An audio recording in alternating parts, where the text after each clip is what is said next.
Hello students, good evening. How are you?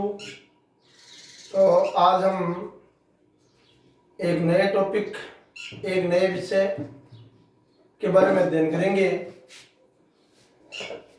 जिसका नाम है राजस्थान के ऐतिहासिक व भौगोलिक स्थल व उनकी वर्तमान स्थिति। राजस्थान के वे भाग जिनका प्राचीन नाम अलग था, वर्तमान नाम अलग है एवं सामूहिक रूप से उन्हें अलग अलग नामों से जाना जाता है। ऐसे करीब हम 20 से अधिक क्षेत्रों का अध्ययन करेंगे। कुछ एक जैसे मिलते जुलते जो भी भूभाग हैं, जो भी नाम हैं, उनका अध्ययन करेंगे। तो सबसे पहले मानचित्र के माध्यम से हमारा अध्ययन होगा। सबसे पहले हम राजस्थान के एक उस भूभाग का नाम लिखते हैं जिसे वागड़ के नाम से जाना जाता है। तो यहाँ पर ये नंबर न लगाकर यहाँ पर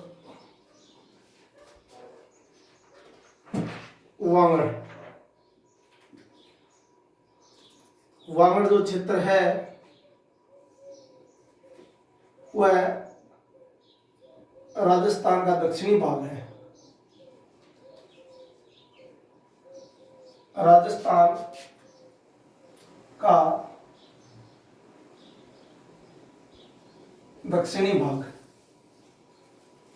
वागड़ के नाम से जाना जाता है, जिसका विस्तार राजस्थान के 3 जिलों, जिनको क्रमशः हम डूंगरपुर,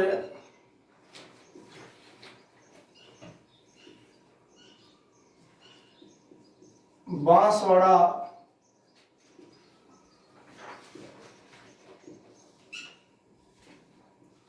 वह प्रतापगढ़, राजस्थान के इन 3 जिलों को वागड़ के नाम से जाना जाता है, जिसमें सर्वाधिक कौन सी जनजाति पाई जाती है? भील जनजाति। कौन सी जनजाति पाई जाती है? भील। राजस्थान की सबसे आदिम जनजाति है भील, जो इस वागड़ प्रदेश में सर्वाधिक मात्रा में पाई जाती है और उनके द्वारा एक भाषा बोली जाती है जिसका नाम है वागड़ी। कौन सी भाषा? वागड़ी भाषा। वागड़ी भाषा भीलों द्वारा बोली जाने के कारण इस क्षेत्र का नाम वागड़ क्षेत्र पड़ा। अब हम राजस्थान के मानचित्र में देखते हैं। हमारा पहला जिला है डूंगरपुर, दूसरा बांसवाड़ा, तीसरा प्रतापगढ़। तो नंबर 1 ये डूंगरपुर हो गया, नंबर 2 ये बांसवाड़ा हो गया और नंबर 3 ये प्रतापगढ़ हो गया। तो सामूहिक रूप से इन तीनों जिलों को वागड़ प्रदेश के नाम से जाना जाता है। अब वागड़ से मिलता जुलता ही दूसरा एक क्षेत्र है जिसका नाम है बांगड़। फर्क थोड़ा सा पड़ा है, यहाँ पर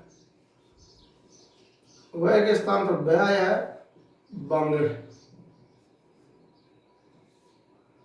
तो हम यहाँ पर बांगड़ प्रदेश के बारे में अध्ययन करेंगे। तो राजस्थान के अंदर एक सबसे प्राचीन पर्वतमाला है और उस प्राचीन पर्वतमाला का नाम है अरावली। अरावली पर्वतमाला का विस्तार राजस्थान में देखेंगे। ये यहाँ पर जिला सिरोही है। सिरोही उदयपुर से होती हुई, सिरोही उदयपुर से होती हुई ये यहाँ पर जिला झुंझुनू खेतड़ी तक इस प्रकार विस्तरित है। कहने का मतलब इस प्रकार विस्तरित है। यह राजस्थान की प्रमुख जल विभाजक रेखा और इस अरावली पर्वतमाला जिसके बारे में हम चर्चा कर रहे हैं, अरावली पर्वतमाला के पश्चिम में, तो इसके पश्चिम भाग आ गया, ये उत्तर पश्चिम मान सकते हो, इसे आप उत्तर पश्चिम भी मान सकते हो। इस उत्तरी पश्चिमी भाग में जहां पुरानी जलोढ़ मिट्टी पाई जाती है, यानी पुरानी और नवीन जलोढ़ मिट्टी का यहाँ पर हमारा अभिप्राय यह है कि वो क्षेत्र जहां पर बाढ़ के मैदान की जो मिट्टी है वो मैदानी भागों में बिछ जाती थी, उससे क्या कहते थे? पुराना जलोढ़ मिट्टी पाई जाती थी। इसका विस्तार है वो पाली जिले से होता है। तो सबसे पहले बांगड़, अरावली, पर्वतमाला के पश्चिम में जहां पुरानी जलोढ़ मिट्टी पाई जाती है उसको बांगड़ के नाम से जानते हैं। इसका विस्तार जो है वो कौन से जिलों में है? पाली, और पाली के बाद में आ जाता है नागौर, और नागौर के बाद आता है सीकर, और आगे चलकर ये झुंझुनू जिले तक चली जाती है। तक इसका क्या हो गया? विस्तार। अब हमें देखना है कि राजस्थान के जिले पाली, नागौर, सीकर, झुंझुनू। तो यहां ध्यान से देखना है, ये राजस्थान का पाली जिला है, और पाली जिले के एकदम सीमा लगता हुआ जिला है नागौर, और नागौर की सीमा लगता हुआ सीकर, और सीकर के बाद ये झुंझुनू। तो इन जिलों का क्षेत्र जहां पर पुरानी जलोढ़ मिट्टी पाई जाती है, तो देखो 1, 2, 3 और 4, इस इलाके को बांगड़ के नाम से जाना जाता है। दोनों नाम एक जैसे हैं, एक बांगड़ है, एक बांगड़ है। बांगड़ बांगड़ी भाषा विद्वान द्वारा बोली जाने के कारण इसका नाम बांगड़ पड़ा है, और बांगड़ है वो पुरानी जलोढ़ मिट्टी बांगड़ के कारण पड़ा है। अब हमारा अगला जो प्राचीन जो स्थल है उसको बोलते हैं थली। क्या नाम है? थली, यानी मरुस्थल का ऊंचा उठा हुआ भूभाग, मरुस्थल का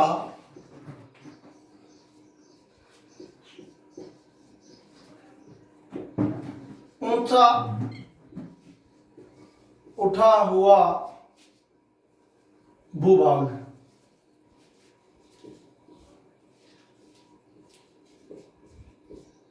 अब इसमें जो जिला आता है वो मुख्य रूप से कौन सा आता है? बीकानेर और चूरू।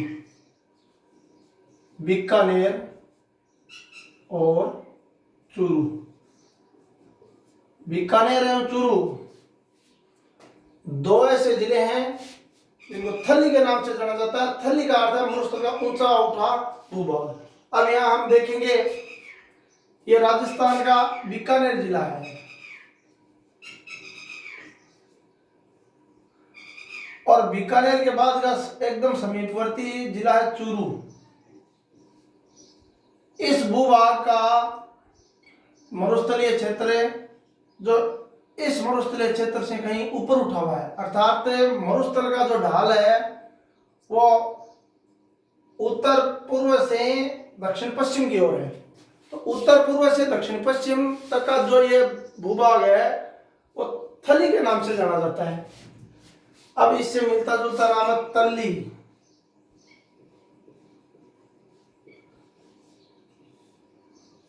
यानी तली का अर्थ है दो बालू का स्तूप।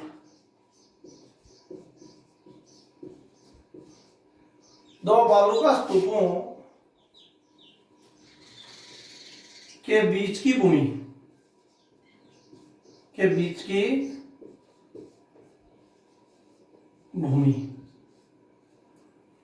यह सर्वाधिक कौन से जिले में पाई जाती है? राजस्थान के एकदम पश्चिमी जिले जैसलमेर में पाई जाती है।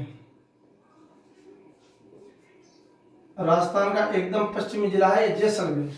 इसमें बड़ी मात्रा में क्या पाए जाते हैं? बालू का स्तूप पाए जाते हैं, जिन्हें क्या कहा जाता है? तली। यानी दो बालू का स्तूपों के बीच की निम्न भूमि, इसको बीच के स्थान पर हम क्या भी बोल सकते हैं? निम्न।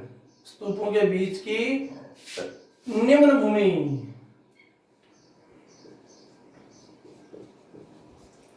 निम्न भूमि। भाई देख लेते हैं, ऐसे बालू का स्तूप है, तो ये दो बालू का स्तूप हम मान लेते हैं, और इनके बीच की जो ये निम्न भूमि है वो किस नाम से जानी जाती है? तली के नाम से जानी जाती है। और ये आ गया अपना कौन सा जिला राजस्थान के मानचित्र में? जैसलमेर। राजस्थान का सर्वाधिक बड़ा क्षेत्रफल की दृष्टि से जिला जैसलमेर, जिसमें सर्वाधिक मात्रा में बालू का स्तूप पाए जा रहे हैं और दो बालू का स्तूपों के बीच की निम्न भूमि तली के नाम से जानी जाती है। अगला आ गया हमारा शेखावाटी।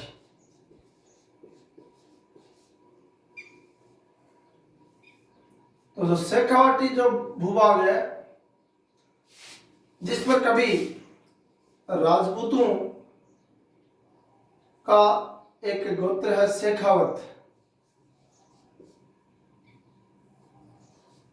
शेखावतों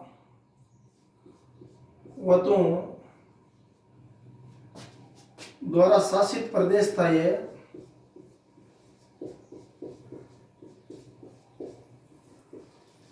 इस कारण इसका नाम क्या पड़ा?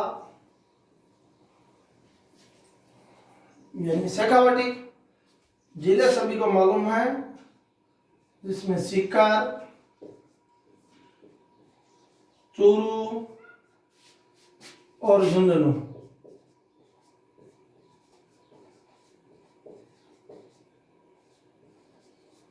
इन तीनों जिलों को देखें तो ये राजस्थान में सीकर जिला हुआ, 2 नंबर ये चूरू जिला हुआ और 3 नंबर ये हो गया झुंझुनू। तो सीकर, चूरू, झुंझुनू को शेखावाटी के नाम से जाना जाता है। अगला तोरावटी।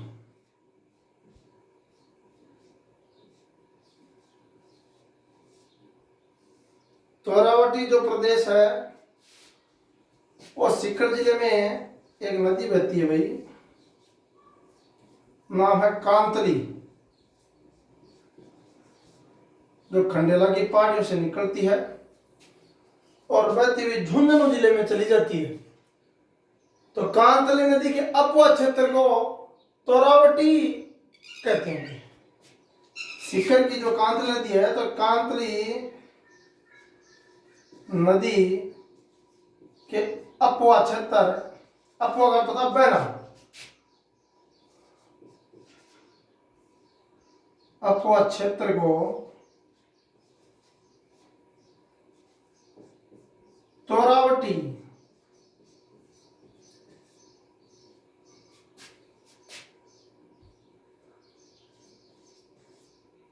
क्षेत्र या तोरावटी प्रदेश के नाम से जाना जाता है। और यह तंवर वंश के राजपूत, तंवर वंश के राजपूतों द्वारा शासित प्रदेश था, इसलिए इसका नाम तोरावटी पड़ा।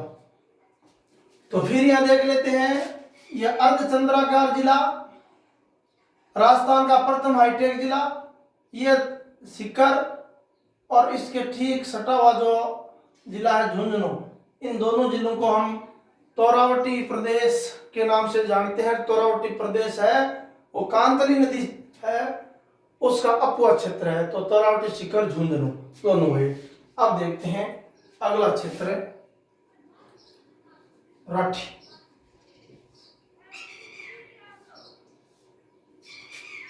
आपने नाम सुना पहले से भी राठी का।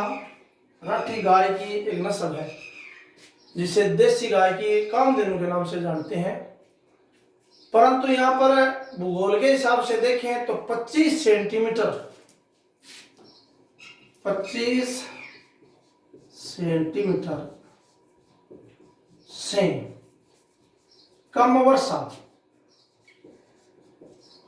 वाला क्षेत्र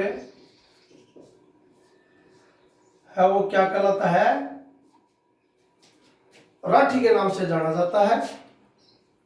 जिसमें देखो 3 जिले आ गए, बीकानेर, जैसलमेर और बाड़मेर। वह बाड़मेर जहां पर 25 सेंटीमीटर से कम वर्षा होती है। अब ये भी आप देख रहे हो, ये बीकानेर राजस्थान का, जैसलमेर और बाड़मेर राजस्थान के तीनों पश्चिमी जिले जिनकी सीमा पाकिस्तान से लग रही है, ये तीनों जो जिले हैं वो राठी क्षेत्र के नाम से जाने जाते हैं। बीकानेर, जैसलमेर, बाड़मेर, इस क्षेत्र में पाई जाने वाली जो गाय की नस्ल है उसकी हम चर्चा कर चुके हैं और राठी के नाम से जानी जाती है। अब है राठी के बाद में राठ। राठ क्षेत्र भी है। राठ का नाम राठी से मिलता जुलता है। राठ क्षेत्र है उसे अहिरवाट भी कहते हैं। किस नाम से भी जाना जाता है? अहिरवाट। ये जो क्षेत्र है ये राजस्थान का जिला जयपुर, जयपुर की कोटपूतली तहसील एवं अलवर का क्षेत्र है वो, तो देखेंगे जयपुर, और जयपुर में क्या हो गया? कोटपूतली तहसील है वहां पर।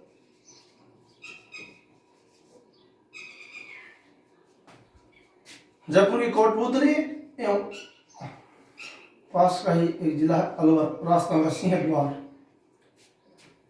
इसको किस नाम से जाना जाता है?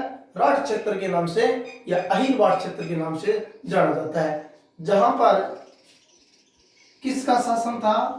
यादव वंश या यदुवंश मान लेते हैं, यादव वंश का शासन था। तो यह था राठ क्षेत्र। जयपुर, जयपुर की कोटपूतली तहसील एवं अलवर का भूभाग है वह अहिरवाट या राठ क्षेत्र के नाम से जाना जाता है। अगला है मेरू। अगला हमारा जो है मेरू। एक बार हम जयपुर अलवर चलते हैं। ये राजस्थान का जिला जयपुर है और जयपुर से सटा हुआ जो जिला है उसका नाम है अलवर, और यहाँ पर यदुवंश का शासन था और इसे राठ एवं अहिरवाट के नाम से जाना जाता है। तो मेरू का अर्थ है अरावली पर्वतमाला। मेरू प्रदेश, मेरू शब्द का अर्थ क्या है? अरावली पर्वतमाला। अरावली पर्वतमाला। अरावली पर्वतमाला की हमने मानचित्र में देखा कि राजस्थान में इसका विस्तार है वो दक्षिण पश्चिम से उत्तर पूर्व की ओर है, और इस पर्वतमाला है उसका निर्माण है वो गोंडवाना लैंड से हुआ है। ये चट्टाने एक काल की, इसका निर्माण गोंडवाना लैंड की चट्टानों से हुआ है। तो गोंडवाना की चट्टानों से इसकी उत्पत्ति हुई है। और सर्वाधिक महत्वपूर्ण बात यहाँ पर यह कि राजस्थान का सबसे प्राचीनतम भौतिक प्रदेश है। कौन सा? अरावली पर्वतमाला प्रदेश है। राजस्थान के भौतिक प्रदेश है 4 भौतिक प्रदेश है, उनमें सबसे प्राचीन जो भौतिक प्रदेश है वो अरावली पर्वतमाला है। और मेरू के बाद में था मरु। मरु प्रदेश यानी मरुस्थल से संबंधित है। तो ये क्या हो गया? अरावली पर्वत माला के पश्चिम में स्थित प्रदेश, जिसमें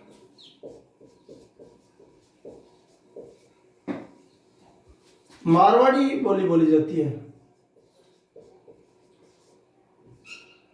मारवाड़ी भाषा या बोली मानते हैं, भाषा तो नहीं कह सकते, बोली बोली जाती है।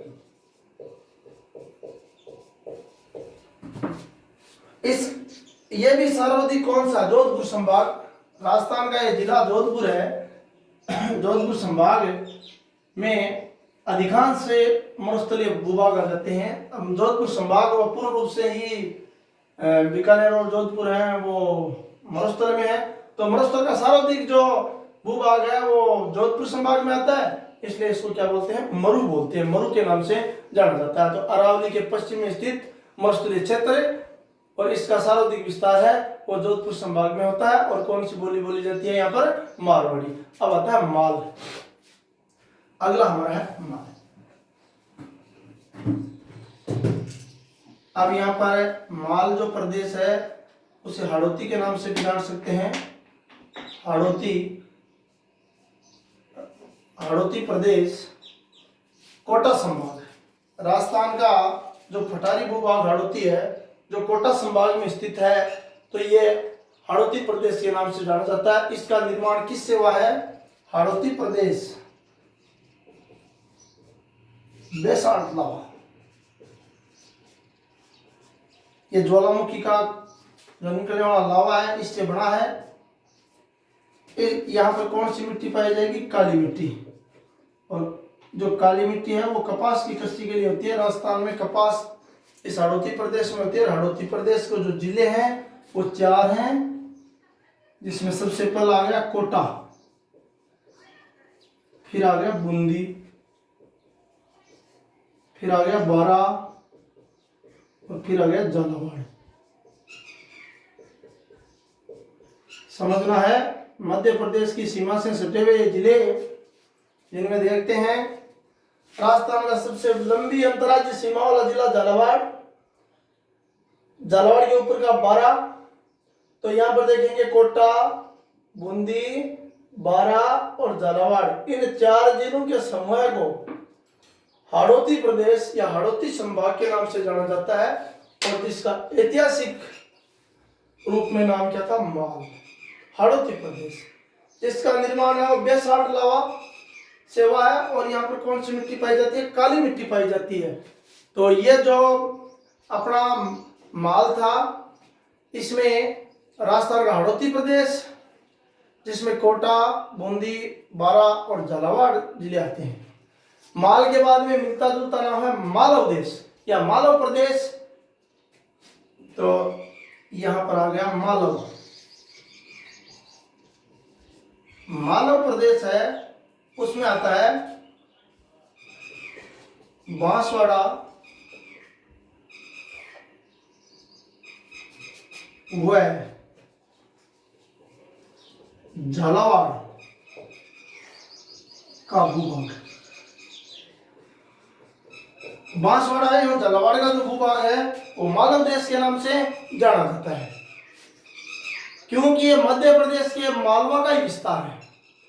मध्य प्रदेश का जो मालवा भूभाग है उसका विस्तार होने के कारण इस क्षेत्र को मालव प्रदेश के नाम से जानते हैं। देख लेते हैं एक बार बांसवाड़ा फिर से। ये बांसवाड़ा और ये झालावाड़ प्राचीन टाइम में इसे मालव देश के नाम से जाना जाता था। तो ये हमारे राजस्थान के ऐतिहासिक वो भौगोलिक स्थल हैं जिनको हमने मानचित्र के माध्यम से इनका अध्ययन कर रहे हैं। देखिए, किसी भी टॉपिक को समझने के लिए राजस्थान का मानचित्र आना बेहद जरूरी है। यानी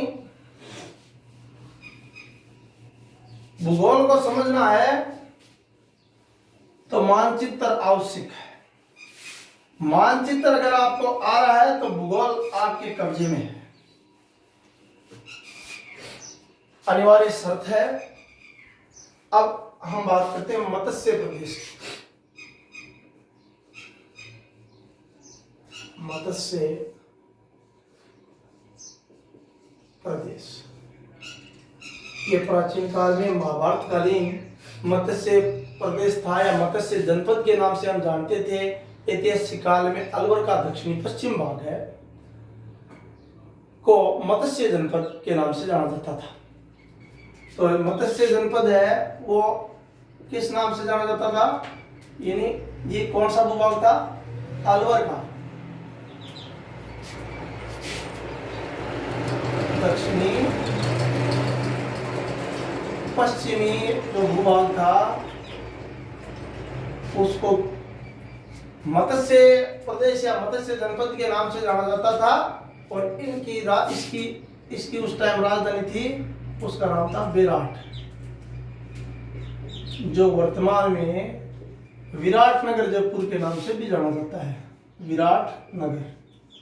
विराटनगर जयपुर यानी यह अलवर जिला राजस्थान का सिंह द्वार और जयपुर का भी कुछ भाग इसमें शामिल था। और वर्तमान जो बेराट है, बेराट की पहाड़ियां हमारे आती हैं, जिसको वर्तमान में विराटनगर के नाम से जानते हैं, यह इस मत्स्य मतलब है प्रदेश का हिस्सा था। अब मत्स्य प्रदेश जैसा ही एक नाम है मत्स्य संघ, जो हमने राजस्थान के एकीकरण में पढ़ा था, मत्स्य संघ।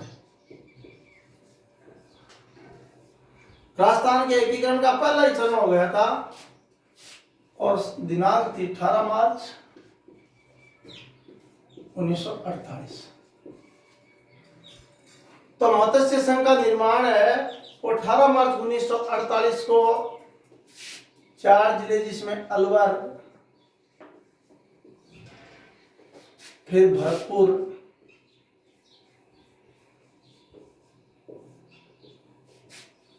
करौली और लास्ट हो गया वह धौलपुर। यहाँ थोड़ा समझना है, एकीकरण के समय जिले नहीं थे। 2-5 आदमी ने मुझसे एकीकरण को पढ़ाया तो मैं जिला बोल रहा था बार बार। जिला में इसलिए बोल रहा हूँ मानचित्र में समझाने के लिए, बाकी उस टाइम जिले नहीं थे। इनको रियासत या राज्यों के नाम से जाना जाता था। 18 मार्च 1948 को अलवर, भरतपुर, करौली और धौलपुर का क्या हो गया था, विलय हो गया था। अलवर ए, भरतपुर बी और यहाँ पर करौली सी और ये डी कौन सा हो गया, धौलपुर। तो इनका एकीकरण हो गया, तो ये मत्स्य संघ था, ये बन गया। अब हमारा जो अगला जो बिंदु है वह बीड़। बीड़ का नाम, शेखावाटी का नाम है बीड़। बीड़ का मतलब है जंगल। वैसे तो बीड़ यानी चारागाह भूमि। चारागाह भूमि है वो क्या कहलाती है, बीड़ कहलाती है। खास तौर पर ये राजस्थान के 2 जिले सीकर और झुंझुनू में पाई जाती है। पाई जाने का मतलब क्या, चारागाह के रूप में लंबे आकार के, यानी 50-50 हेक्टेयर, 100-100 हेक्टेयर, 200-200 हेक्टेयर के बीड़ पड़े हैं और ये बीड़ प्रदेश है। अब बीड़ के बाद में इससे मिलता जुलता नाम है बीहड़। अब बीहड़ और बीड़ में बहुत अंतर हो जाएगा। जो बीहड़ है वो जहां कौन सी नदी बहती है, चंबल। तो चंबल नदी जो जिस प्रदेश में बह रही है, तो उसमें हमें देखना है चंबल नदी द्वारा क्या किया जाता, अवनाली का अपर्दन। चंबल नदी द्वारा अवनाली का अपर्दन होता है। इस अवनाली का अपर्दन को, अवनाली का अपर्दन को जो चंबल नदी द्वारा हो रहा है, इससे एक जमीन बनती है उत्खात भूमि। कौन सी भूमि, उत्खात भूमि। उत्खात भूमि जिसको क्या बोलते हैं, उबड़ खाबड़।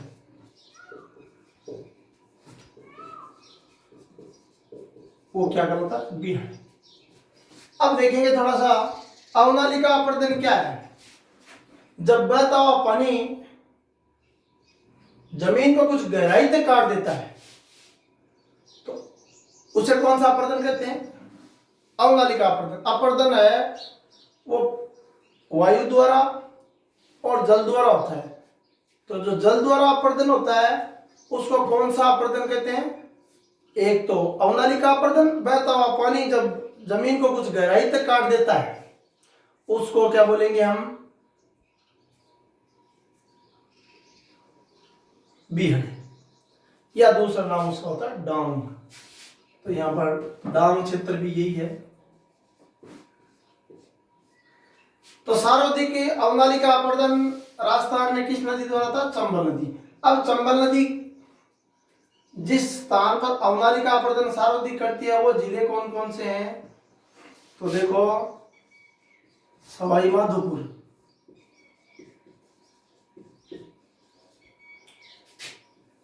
करौली,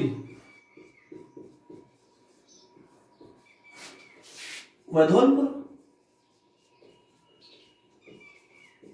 प्रश्न यह है कि उत्खात भूमि किसे कहते हैं? तो चंबल नदी द्वारा किए जाने वाले अवनालिका अपरदन को उत्खात भूमि कहते हैं। उबड़ खाबड़ हो जाती है, वहां पर जो बहता हुआ पानी है तेजी से जब आता है तो भूमि को उबड़ खाबड़ बना जाता है, यह उत्खात भूमि के नाम से जाना जाता है। अब देखते हैं हम अगला हमारा प्रदेश है बोराट। ठठार है भैया बोराट। पहले हम देख लेते हैं बियड जो चंबल नदी आती है, ये चंबल नदी राजस्थान के यहाँ 84 चित्तौड़गढ़ में प्रवेश करती हुई यहाँ पर कोटा और बूंदी में बहती हुई सवाईमाधोपुर, करौली और धौलपुर यहाँ पर मध्य प्रदेश और राजस्थान की सीमा बनाती हुई ये उत्तर प्रदेश में इटावा के पास यमुना नदी में मिलती है। तो राजस्थान और मध्य प्रदेश की 3 जिलों की सीमा चंबल नदी द्वारा बनाई गई है, जिसमें कौन कौन से जिले आ गए जहां अवनालिका अपरदन हो रहा देखेंगे। सवाईमाधोपुर 1, करौली 2 और 3 नंबर में आ गया धौलपुर। अब हमारा अगला जो भाग है बोराट, ये फटार है जिसमें एक तो हो गया उदयपुर, और उदयपुर जिले की वैसे तहसील है, उदयपुर की कौन सी तहसील है? गोगुंदा। गोगुंदा की पहाड़ी से लेकर राजसमंद जो है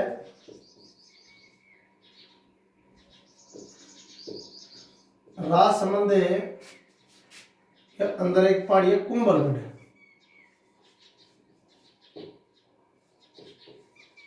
के बीच का जो फटारी भाग है उसे किस नाम से जानते हैं? बोराट के फटार के नाम से जानते हैं। राजस्थान का दूसरा सबसे ऊंचा फटार है कौन सा? बोराट। उदयपुर की गोगुंदा की पहाड़ी या गोगुंदा तहसील से ये राजसमंद की कुंभलगढ़ तहसील या पहाड़ी है, उसके बीच का जो भूभाग है वो बोराट के नाम से जाना जाता है। इससे मिलता जुलता नाम है भूमठ। भूमठ को जानने के लिए फिर आते हैं उदयपुर। उदयपुर से डूंगरपुर, उदयपुर जो जिला है उससे लेकर पूरा पहाड़ी क्षेत्र है, बीच की जो स्थित जो भूभाग है वो उदयपुर से डूंगरपुर के बीच का वो पर्वतीय भूभाग है, वो किस नाम से जाना था? भूमठ के नाम से जाना जाता है। और इस इलाके में भी बड़ी मात्रा में क्या होता है? भील जनजाति पाई जाती है। अब आ जाता है मेवात। अगला हमारा क्या आ जाएगा? मेवात। तो मेवात राजस्थान में अलवर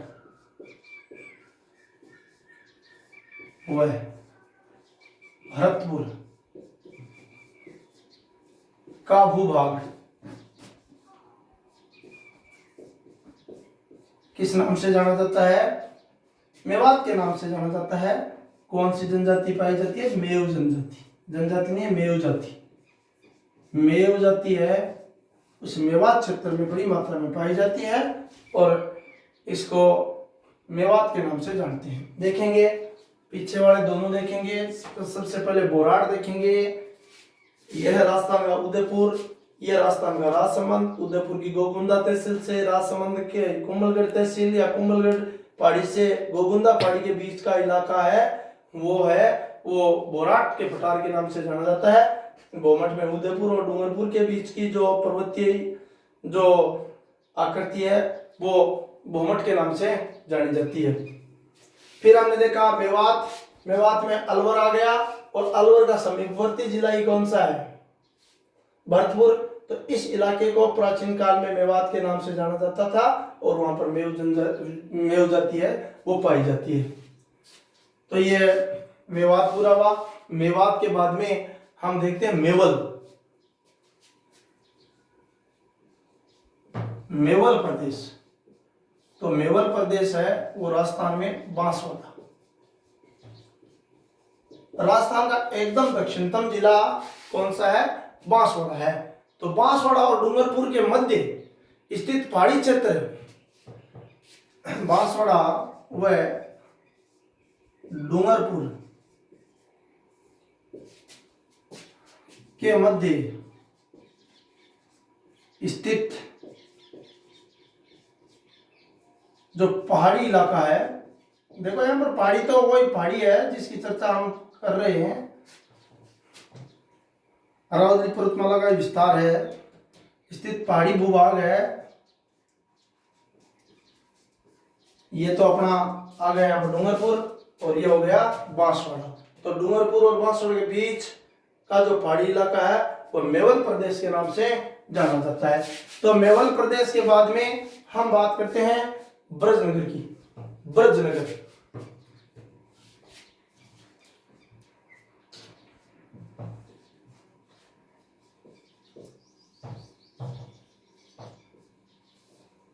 तो ब्रजनगर में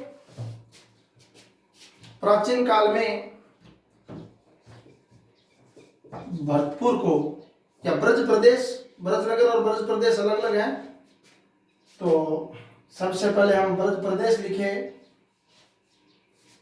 ब्रज प्रदेश यह भरतपुर जिले को ब्रज प्रदेश के नाम से जाना जाता था, क्योंकि यह किस राज्य से सटा हुआ है? उत्तर प्रदेश। और उत्तर प्रदेश का जो ब्रज, जहाँ भगवान कृष्ण की जो लीलाएं हुई है, ये समीपवर्ती होने के कारण है इसे ब्रज प्रदेश के नाम से जाना जाता था। और आज भी वहां पर जो बम नृत्य है वो भरतपुर में किया जाता है, और ब्रज प्रदेश के हिसाब से। ब्रज प्रदेश के अलावा अगला ब्रजनगर। ब्रजनगर झालावाड़ का जो इलाका है, झालावाड़ में एक तहसील है झालरा पाटन, घंटियों का शहर, सिटी ऑफ बेल्स, इसको क्या बोलते हैं? ब्रजनगर के नाम से ये जाना जाता है।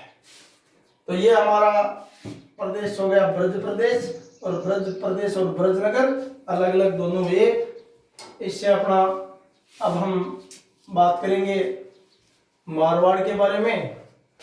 तो मारवाड़ तो वो इलाका है जो राजस्थान के अरावली पर्वतीय प्रदेश है, उसके उत्तर पश्चिम भूभाग है, उसको मारवाड़ के नाम से जानते हैं। और मारवाड़ के बारे में पहले भी हमारे आ गया कि जो मरु था, मरुस्थल था जिसमें जोधपुर संभाग शामिल था। तो मारवाड़, फिर हम क्या लिखते हैं? अरावली पर्वत के पश्चिम में स्थित कौन सा संभाग है? जोधपुर। और जोधपुर के साथ साथ मारवाड़ का दूसरा महत्वपूर्ण जिला है नागौर। अगला है यहाँ पर पाली, यहाँ पर जालौर। इस इलाके को मारवाड़ के नाम से जाना जाता है। वहां पर कौन सी बोली बोली जाती है? मारवाड़ी बोली बोली जाती है। अब आ जाता है मेवाड़। देखेंगे ये ज्यादा मोस्ट है मेवाड़, क्योंकि इसके कई उपनाम हैं। मेवाड़ का दूसरा नाम है मेदपाट। और यहाँ पर प्राचीन काल में एक जनपद था जिसका नाम था सिवी जनपद।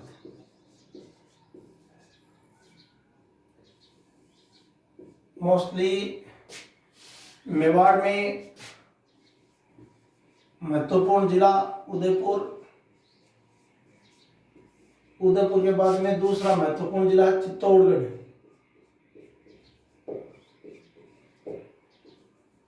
और आंशिक रूप से यहां पर भीलवाड़ा व राजसमंद,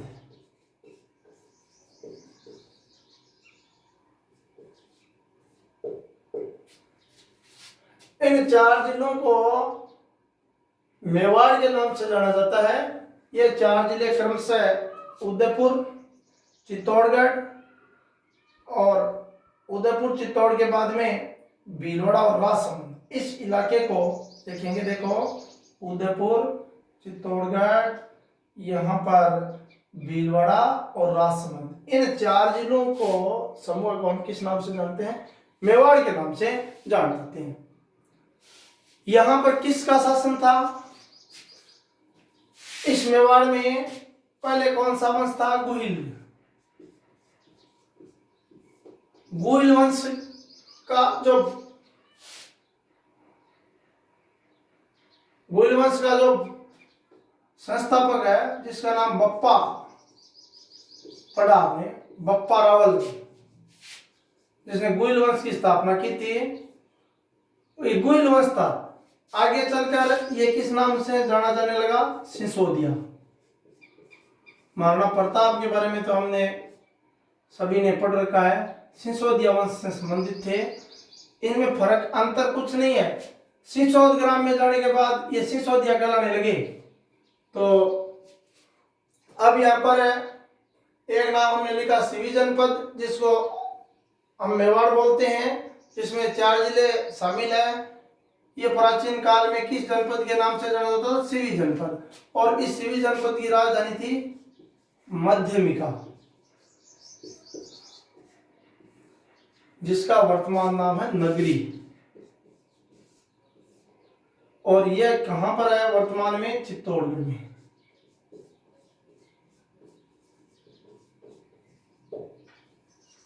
तो ऐसा था हमारा मेवाड़, मेरपाट, या सिवी जनपद। अब अगला हमारा जो प्रदेश है वो है इससे संबंधित ही मिलता जुलता, मेरवाड़ा। देखेंगे ये नाम भी आपके आया है, मेरवाड़ा। मेरवाड़ा में अजमेर जिला और कुछ भाग किसका? आंशिक भाग राजसमंद का। तो राजसमंद का आंशिक भाग और अजमेर मेरवाड़ा प्रदेश के नाम से जाना जाता था, और जिसका एकीकरण है राजस्थान का अंतिम चरण है, यानी 1 नवंबर के दिन, 1 नवंबर 1956 को अजमेर मेरवाड़ा का जो विलय हुआ था, जो हमने पढ़ा है, ये मेरवाड़ा प्रदेश के नाम से जाना जाता था। और अगला प्रदेश हमारा जंगल प्रदेश।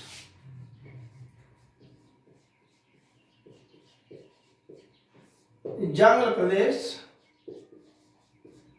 जंगल प्रदेश में जो वनस्पति है वो 25 सेंटीमीटर वर्षा से कम वाला क्षेत्र आ गया पुनः हमारे। तो इस जंगल प्रदेश में कौन कौन से जिले शामिल थे? बीकानेर, और बीकानेर के बाद में जोधपुर का उत्तरी भाग, जोधपुर का उत्तरी भाग।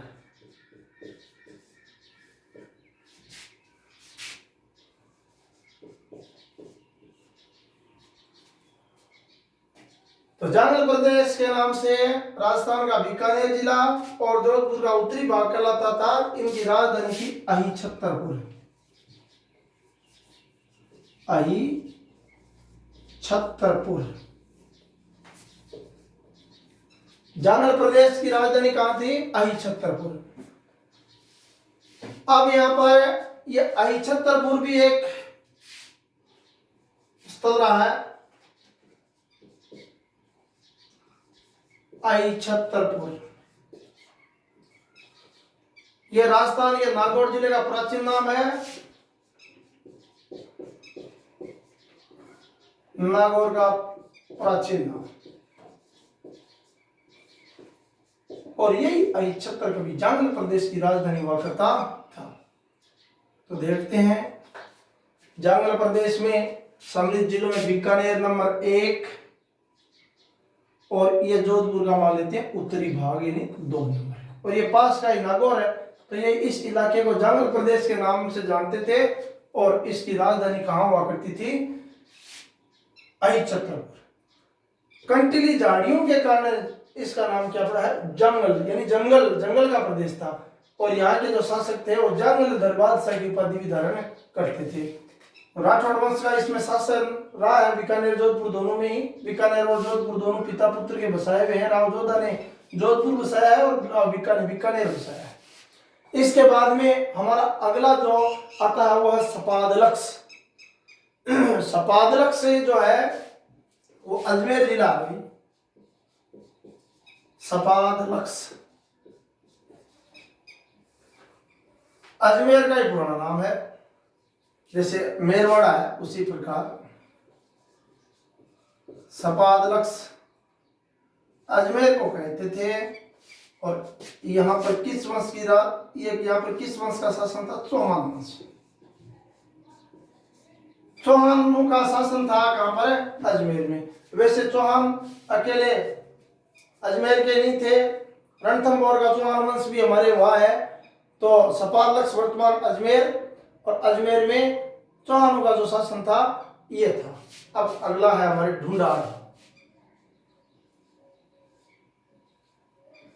ढूंढाड़ तो राजस्थान में एक नदी है ढूंढ नदी। तो ढूंढ नदी का प्रदेश